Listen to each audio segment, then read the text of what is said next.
First question में क्या बोल रहा है, for which of this would you use a histograph to show the data. इनमें से कौन से उसमें आप कौन से इसमें से एग्जाम्पल में इनमें से कौन से पार्ट में हमारा हिस्टोग्राफ जो बनाना है वो यूज़ होगा। सबसे पहले हम क्वेश्चन पढ़ रहे हैं, the number of letters for which areas in postman bags. ये पूछ रहा है कि नंबर ऑफ लेटर्स जो है, नंबर ऑफ लेटर्स कौन कितने होते हैं, 26 लेटर्स होते हैं, ठीक है। Number of letters for different areas, उनके एरियाज भी डिफरेंट हैं, right. In the postman bags, तो क्या उसमें हमारा हिस्टोग्राफ यूज़ हो पाएगा या नहीं, नहीं हो पाएगा, क्योंकि 26 अल्फ़ाबेट जो होंगे वो अलग अलग तरीके के होंगे और उनके एरियाज भी अलग अलग होंगे, तो उनका ग्रुप करना इंटरवल के अकॉर्डिंग पॉसिबल नहीं होगा, ओके। क्योंकि हिस्टोग्राफ में हमने अभी क्या पढ़ा था, उसमें इंटरवल्स दिए होते हैं, वो नंबर्स के उसमें होते हैं, लेकिन वो इसके अंदर यूज़ नहीं कर पाएंगे, क्योंकि ये वाला जो यूज़ होगा वो होगा फ्रीक्वेंसी टेबल के अंदर। जो पहला वाला एग्जांपल है वो किसमें, ये वाला किसमें यूज़ किया जा सकता है, फ्रीक्वेंसी टेबल डिस्ट्रीब्यूशन में, ठीक है। फ्रीक्वेंसी डिस्ट्रीब्यूशन टेबल का हेल्प करके की हेल्प से हम ये वाला डिस्ट्रीब्यूट कर लेते हैं, क्योंकि आपने देखा होगा कि 26 अल्फ़ाबेट हुए। जैसे मान लिया कि हमने कोई नाम लिया अल्फ़ाबेट जिसका नाम है अंकिता, ठीक है,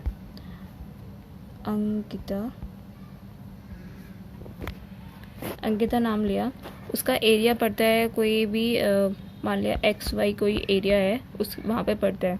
अब कोई है जिसका नाम है अंशु, उसका जो एरिया पड़ता है कोई YZ में पड़ता है, ठीक है। अब जैसे कोई भी इंसान, कोई भी बच्चा हो गया, हमने ले लिया कोई बबीता ले लिया, उसका जो एरिया पड़ता है वो XY में पड़ता है, ठीक है। अगर हमने कोई ले लिया चारू, उसका जो एरिया पड़ता है YZ में पड़ता है, YZ में। अब देखो XY के और ये XY का दो एरिया एक साथ हो गए, और इधर YZ का भी और YZ का भी एक साथ ही हो गए, तो ये ग्रुप में बन जाएंगे कि XY के अंदर कौन कौन से आएंगे, XY के अंदर, YZ के अंदर, और भी हम जैसे कोई भी ले लेते हैं, ZX ले लेते हैं। इसको हॉरिजेंटल ना लेकर हम वर्टिकल लेते हैं, देखिए, क्योंकि हम बना रहे हैं फ्रीक्वेंसी डिस्ट्रीब्यूशन टेबल। क्योंकि ये अगर इंटरवल की फॉर्म में होता, अगर हिस्टोग्राफ में हम इंटरवल लेते हैं और फिक्स्ड इंटरवल होता है, एक के बाद एक आता है, तो ये इसमें पॉसिबल नहीं हो पाएगा। फ्रीक्वेंसी डिस्ट्रीब्यूशन पॉसिबल होगा, उसी की हेल्प से हम पोस्टमैन अपने देते हैं, क्योंकि जहाँ पे नंबर ऑफ टर्म्स ज़्यादा होंगे, जहाँ पे एरिया जो होता है, एरिया के अंदर पोस्ट ज़्यादा होंगी, सबसे पहले वो वहीं जाएगा। यानी कि फ्रीक्वेंसी किस में सबसे ज़्यादा होगी, कहाँ पे नंबर ऑफ आइटम्स जा सकते हैं, तो वहीं पर वो सबसे पहले पहुँचेगा। जैसे मान लिया कि एड्रेस है, एड्रेस ये ले लिया, ये नेम, ये हमारा टेलीग्राफ हो गया, टेलीमार्क के बाद इधर क्या आ गया, फ्रीक्वेंसी आ गई। एड्रेस दे रखा है XY, YZ और ZX, इस तरीके के 3 एड्रेस दे रखे हैं। अगर फ्रीक्वेंसी ज़्यादा होगी, फ्रीक्वेंसी का मतलब क्या हो गया कि जहाँ पर XY किस किस के एड्रेस हैं वो वाले, चाहे वो अल्फ़ाबेट कोई भी नाम हो, लेकिन जो अरेंज किए गए होंगे वो किससे गए होंगे, ABCD के अरेंज किए गए होंगे। तो अरेंज्ड करके जो उस पर ग्रुप बनाया जाएगा वो एड्रेस के अकॉर्डिंग बनाया जाएगा, क्योंकि कोई भी अगर पोस्टमैन जाएगा वो अपने नियरेस्ट एड्रेस पे देखेगा। अगर नियरेस्ट एड्रेस XY बैठ रहा हो, YZ बैठ रहा हो या फिर ZX बैठ रहा हो, और वहाँ पर भी वो क्या देखेगा कि नंबर ऑफ फ्रीक्वेंसी किसकी सबसे ज़्यादा है। जैसे मान लिया कि XY के जो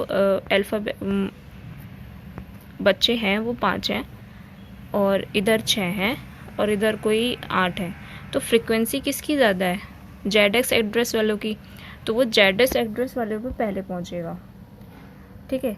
और हो सकता है ये भी पॉसिबिलिटी है कि वो उसके घर के आसपास भी हो, पोस्टमैन के जहाँ पर ऑफिस होगा उसके आसपास भी हुआ, तो वो जेड एक्स वाले के पास जाएगा, ना कि वाई जेड के पास, ना ही एक्स वाई के पास।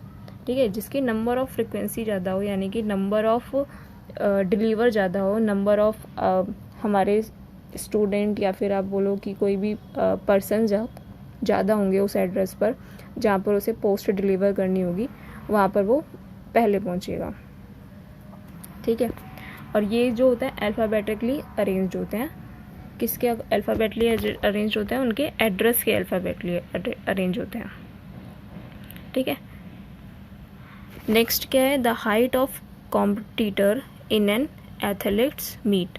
इसमें क्या दे रखा है कि पहले वाला मतलब ये पूछ रहा है कि इनमें हिस्टोग्राफ यूज़ होगा या नहीं होगा।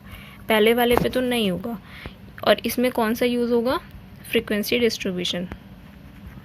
फ्रीक्वेंसी डिस्ट्रीब्यूशन यानी कि फ्रीक्वेंसी किसकी, नंबर ऑफ पर्सन किस में सबसे ज़्यादा होंगे, एड्रेस वाले के, जहाँ पे सबसे पहले वो भेजेगा वही फ्रीक्वेंसी पे वो सबसे पहले पोस्टमैन डिलीवर करेगा पोस्ट या फिर letters. The height of a competitor in an athlete meet. जो हाइट है कॉम्पिटिटर्स की वो किस में होगी? ऑब्वियस है, नंबर्स फॉर्म में होगी। हम ऐसे बोल सकते हैं कि जो हाइट 5 फुट से मिनिमम तो किसी की नहीं होगा। अगर अब चलो मान भी लिया 0 to 4 नहीं, 4 to, कोई भी एथलीट इतना छोटा तो नहीं होता है। 4 to हमने 5 मान लिया, 5 to 6 मान लिया, 6 to 7, इस तरीके से ये क्या शो कर रहा है? 4 to 5, 5 to 6, 6 to 7, ये शो क्या कर रहा है? हमारे इंटरवल शो कर रहा है, और वो भी फिक्स्ड इंटरवल यानी कि कंटिन्यूस इंटरवल। तो इसके अंदर क्या यूज़ किया जाएगा? हिस्टोग्राफ यूज़ किया जाएगा। ओके, नेक्स्ट क्वेश्चन क्या है? The number of cassettes produced by 5 companies. सबसे पहले तो कंपनी नेम है, नंबर्स फॉर्म में तो नहीं होंगे, राइट? नंबर्स फॉर्म में नहीं हुए अगर, तो ये किस फॉर्म में होगी? क्योंकि नंबर ऑफ कैसेट्स की बात कर रहे हैं, यानी कि जिसकी नंबर ऑफ कैसेट ज़्यादा होंगी तो उसकी फ्रिक्वेंसी भी ज़्यादा होगी, राइट? तो ये जो ये भी हमारा फ्रिक्वेंसी डिस्ट्रीब्यूशन के अकॉर्डिंग होगा। ये भी फ्रिक्वेंसी डिस्ट्रीब्यूशन से होगी। वो भी देखो कैसे। हमने माना कोई कंपनी XY है, यहाँ पे कंपनी की नेम लिखे, राइट? यहाँ पर टैली मार्क्स लगाए और इधर क्या हुआ? फ्रिक्वेंसी लिखा। तो यहाँ कंपनी के नेम लिखे जाएंगे। जैसे हमने मान लिया कोई XYZ कोई कंपनी है, और इधर मान लिया ZY, और ये कोई तीसरी कंपनी मान ली कोई ABC, कोई कंपनी के नेम हो गए। तो यहाँ पर नंबर ऑफ फ्रीक्वेंसी जो होगी, जो नंबर ऑफ कैसेट्स होंगी वो यहाँ पर लिखी जाएंगी, number of cassette, number of cassette, number of cassettes. तो उसी के अकॉर्डिंग यहाँ पर क्या बनाई जाएगी? फ्रीक्वेंसी डिस्ट्रीब्यूशन टेबल बनेगी इन कंपैरिजन टू हिस्टोग्राफ। क्योंकि हिस्टोग्राफ में क्या बनते हैं?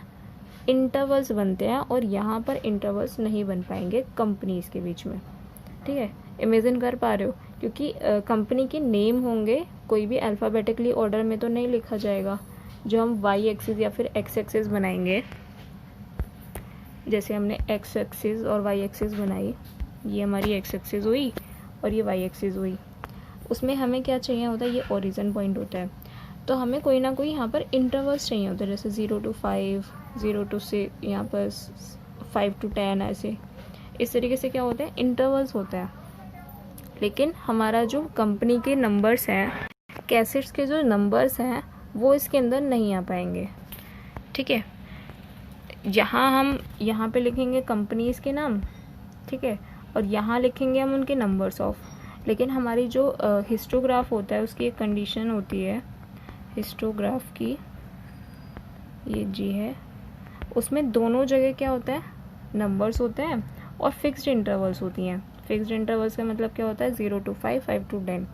लेकिन इसमें नहीं हो पाएगा, नंबर ऑफ कैसेट्स अलग होंगी, अलग भी बन सकते हैं, कैसे भी बन सकते हैं। ये जो अच्छे से डाटा हैंडल जो कर पाएगा वो कौन कर पाएगा? इसे फ्रीक्वेंसी डिस्ट्रीब्यूशन कर पाएगा इन कंपैरिजन टू हिस्टोग्राफ। तो ये वाला जो है ऑप्शन नंबर सी जो है, पार्ट नंबर सी जो है, इसके अंदर भी फ्रीक्वेंसी डिस्ट्रीब्यूशन फ्रीक्वेंसी डिस्ट्रीब्यूशन का ही काम होगा, हिस्टोग्राफ का नहीं होगा, इसके अंदर हिस्टोग्राफ का होगा। लास्ट है the number of passenger boarding trains from 7 AM to 7 PM at a station. Number of passengers हैं, आपका नीचे क्या होगा, टाइम लिखा हुआ होगा, जैसे 7 to 8 जैसे हमने बनाया, यहाँ पे बना के दिखाती हूँ मैं आपको। इट इज़ ऑल, ये दे रखा है, ये x एक्सिस हो गई और ये y एक्सिस हो गई। ओके, हमें क्या बनाना है, 7 AM से 7 PM तक बनाना है, यानी कि पूरे 12 घंटे का हो गया। यहाँ पे नंबर्स आ जाएंगे, नंबर्स ऑफ पैसेंजर, यहाँ तो पैसेंजर्स, ओके पैसेंजर, और यहाँ पे क्या आ जाएगा, टाइम आ जाएगा। ओके, अब यहाँ पर हमने क्या लिखा, यहाँ पे 0 लिखा, तो यहाँ पे 0, यहाँ पे क्या करेंगे 7, फिर उसके बाद कितना 8, फिर 9, एक घंटे का ले रहा है, 0 से 7, 7 से 8, 8 से 9, 9 से 10, इससे कर करके यहाँ पर कितना हो जाएगा, 7 PM तक कर लेंगे। तो यहाँ पर क्या हो जाएगी कि अगर 10 है, जैसे 10, 20, 30, तो इस तरीके से बॉक्स बनेंगे, ये फिर ऐसे बॉक्स बनेगा, ये ऐसे बॉक्स। फिक्स्ड इंटरवल है, यहाँ पर भी नंबर्स हैं, यहाँ पे भी नंबर्स हैं, हिस्टोग्राफ के सारे क्राइटेरियाज को फॉलो कर रहा है। इसका मतलब क्या हुआ कि ये वाला जो होगा हिस्टोग्राफ से शो किया जाएगा, ये वाला डाटा। ओके, तो यानी कि हमें 2 मिल गए, और दोनों का रीज़न भी पता चल गया कि ये दोनों क्यों हैं, क्योंकि इन दोनों केसेस के अंदर हम डिवाइड कर सकते हैं क्लास इंटरवल में इनका जो डाटा है हम डिवाइड कर सकते हैं। लेकिन हमारा जो ये है द नंबर ऑफ कैसेट्स हो और नंबर ऑफ लेटर्स हैं, उन दोनों को हम क्लास इंटरवल्स में डिफाइन नहीं कर पाते हैं। इस वजह से ये दोनों फ्रीक्वेंसी डिस्ट्रीब्यूशन के अंदर इनका डाटा शो किया जाएगा। हर एक डाटा को कोई ना कोई ग्राफ में शो किया जाता है, क्योंकि डाटा हमारा बहुत बड़ा होता है, हमें उस डाटा को हैंडल करने के लिए कोई ना कोई ग्राफ चाहिए, या फिर उसे ईजियर वे में समझने के लिए कुछ ना कुछ चाहिए होता है, जिससे हमें किसी और को समझा सकें या फिर खुद को भी समझ सकें। इस वजह से हम डाटा हैंडलिंग का यूज़ करते हैं इन एनी फील्ड, चाहे वो मैथ हो चाहे साइंस हो, हर किसी में हमें डाटा की ज़रूरत पड़ती है। सबसे ज़्यादा जो ज़रूरत पड़ती है वो पड़ती है हमें कॉमर्स साइड में, क्योंकि वहाँ पे सबसे ज़्यादा डाटा होता है, कंपनीज़ का डाटा होता है, फिर उनके प्रोडक्ट्स का डाटा होता है। आपने देखा होगा कि कंप्यूटर में हम सबसे ज़्यादा यूज़ डाटा हैंडलिंग का करते हैं। सब चीज़ जो भी कोई भी मॉल होता है या फिर कोई भी कंपनी होती है, तो उसमें सबसे ज़्यादा क्या यूज़ किया जाता है, डाटा हैंडलिंग। अपनी कंपनी के एम्प्लॉयज़ का नाम, उनका एड्रेस, उनका ये सबके नाम लिखे जाते हैं, वो क्या होता है, डाटा हैंडलिंग का।